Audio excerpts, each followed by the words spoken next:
Being an artist is really lonely.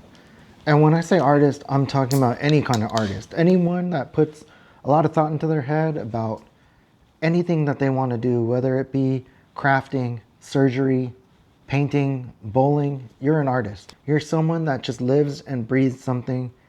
And when you wake up, you think about it. And when you go to sleep, you also think about it.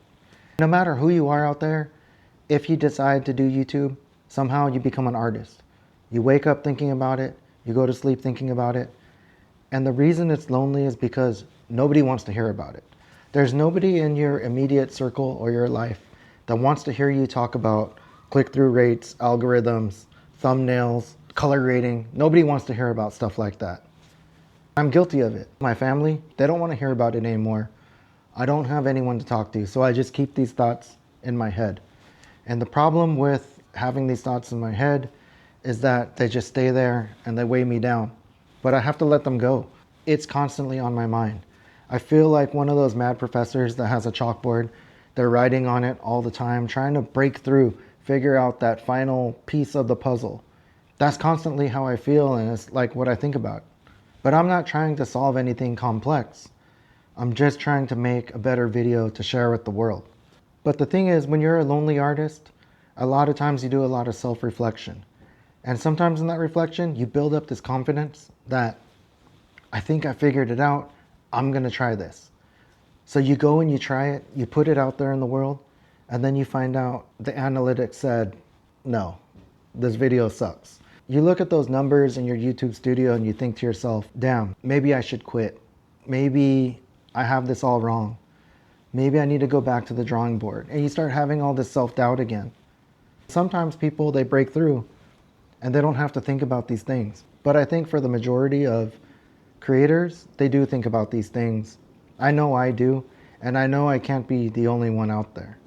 Because YouTube has got to be one of the hardest things that I've ever done. I wake up thinking about how I can make it better, and I go to sleep thinking about, damn, why did I make that? And the cycle just continues and continues. So I've done a lot of self-reflection lately. And I just come to realize that if I don't create anything, I just stay in that world of self-doubt. And I end up thinking the world is a better place without my videos.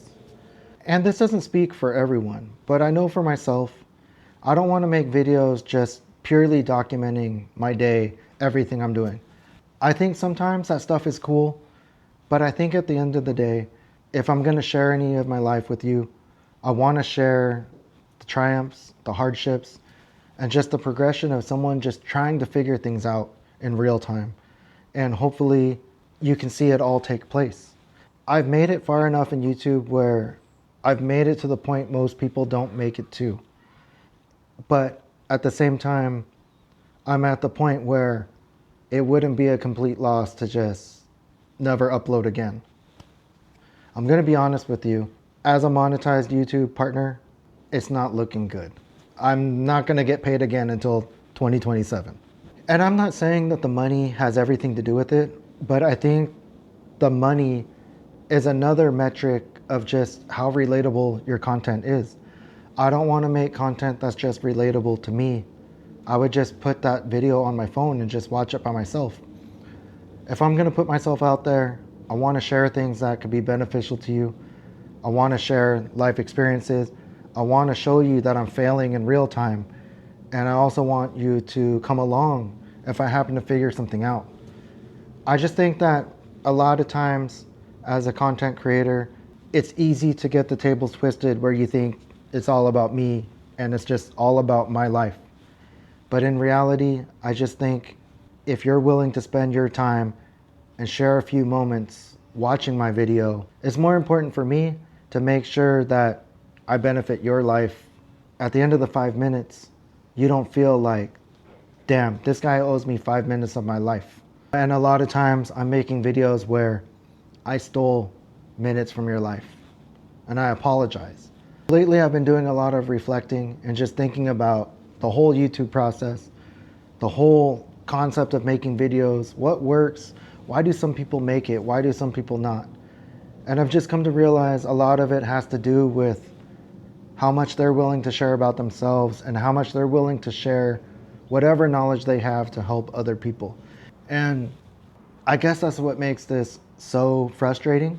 But I don't want to make this too long. I guess the point is, I just want to make sure that whatever videos I put out, I'm going to try to focus more on making sure I add some kind of value. But I just want to do things a little different. I don't know how I'm going to do it different.